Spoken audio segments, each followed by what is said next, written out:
How's it going, everybody? I'm Drifty from Driftwood Gaming, and I'm joined with T. Hello.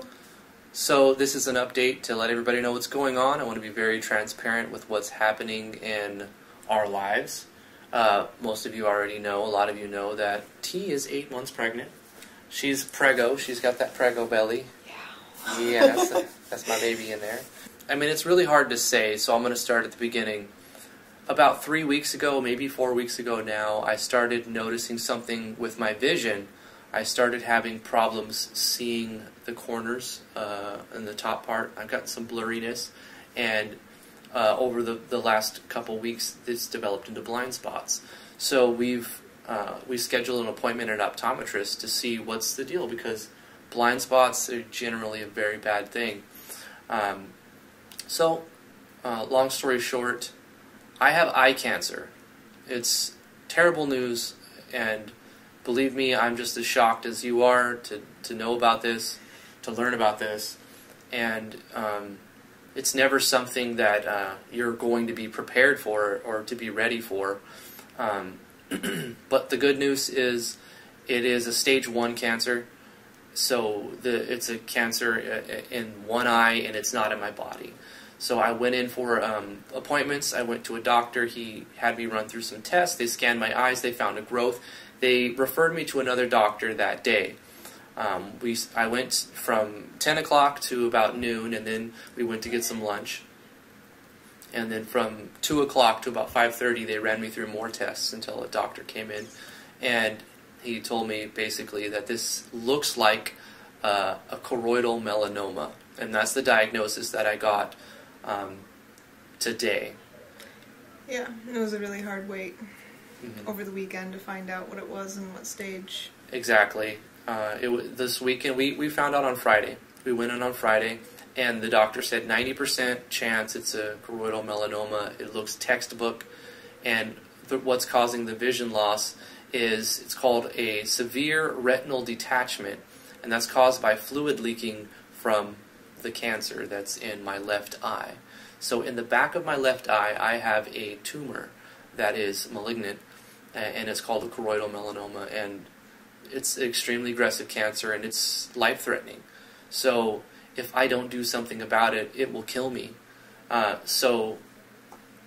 have to take a leave of absence. It will be a short leave of absence, hopefully and luckily. They're going to be moving fast. Everything's moving along very quickly. Fast, the doctors have been great, and science has come a long way.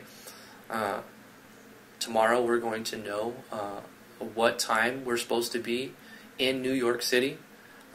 We got a great set of doctors, and luckily I went from the age of 18. Luckily I'm insured. I went from the age of 18 to 35 without health insurance, and this is a problem. It's a huge problem. If I would have been scanned earlier, maybe we would have found it where it wasn't as bad as it is. The problem with this situation is I've had this for years. But it's at a size, and it's in a certain location, so that the doctor has actually suggested that he remove his eye as the best course of action. This is called a nucleation, when you remove an eye, and the reason why we're thinking about doing this over brachytherapy, there's another treatment option, and this isn't for sure. We're not saying that most guaranteed I'm going to lose my left eye, but most likely I'm going to have this eye removed. And the reason why is the choroidal melanoma is in a position to where it's very close to the optic nerve. So the brachytherapy is something that they can do, but I have to speak with my oncologist, which I haven't even set up the appointment yet. We have to travel to New York City to talk to the oncologist, so we're thinking we may be going next week, or probably next week. Yeah, so we'll know tomorrow when we're going to be traveling to New York City, but we have to travel to New York City. This is where the hospital is that takes our insurance. It's a great hospital. There's actually 2 of them, so we don't know which one, but one of them is very, very good, and the other is still very good, but one of them is the second best in the nation. Yeah. For cancer treatment. Yeah. So hopefully they take our insurance, and if not, the other one is still good. This is coming at a terrible time. It's never going to be a good time, but it's challenging, obviously, as you can expect, for this to happen, especially when your wife is 8 months pregnant, and and I can barely walk. You want to talk about another thing? Yeah, we have to talk about this thing. I'm an old lady. I have a walker now, because I have something called pubic symphysis dysfunction, and what it essentially means is that the ligaments in my hips are very loose, and so when I move, they tend to shift, which over time becomes extremely painful, and as the pregnancy progresses, it just gets worse. And I'm at the point now where I barely can't really walk. Yeah. The good news to that is it's temporary. It's temporary. It's caused by the extra weight and the stress from pregnancy. Yeah, and the hormones in pregnancy. And your ligaments get real loose, and that's why they start sliding and causing clicking sounds in the pelvis area. So I've been out of work for about a month now. Right. This is good news and bad news. The bad news is, obviously, I have cancer. The good news is it's stage 1, and I have a team of very skilled people who are working to take care of this issue.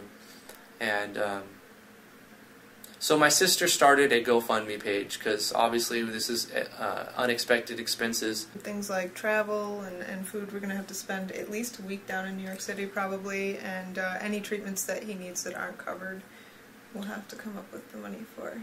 Right. So the biggest fear here with cancer is metastasis. That means where the cancer comes from one spot and goes into your blood and goes everywhere. When you hear people that people die of cancer, it's almost always stage 4 cancer that kills them, and that's caused from metastasis. That means the cancer is no longer in one spot. It starts somewhere, and then it gets into the bloodstream via the liver, and then it spreads. And that's what kills people from cancer. So the point of this video is to be transparent with everybody and let you know what's going on. There will be a leave of absence, and I apologize. We're never going to leave the Discord as long as we can, so we will be here and you will be able to contact and talk with us at all times. But as far as video content, I'll get back to it as soon as I can. I don't plan on quitting. You're just going to have a different Driftwood. You might have Captain Driftwood. Arr, matey. Arr, I'll have an eye patch. I'm going to keep it short as possible. Go get your eyes checked. It's a painless process to get them checked. You could save your life, or you can save your eyes. So go get your eyes checked. And if you would like to support our travel expenses, my sister started a GoFundMe page. I'm going to put a link to the GoFundMe in the description.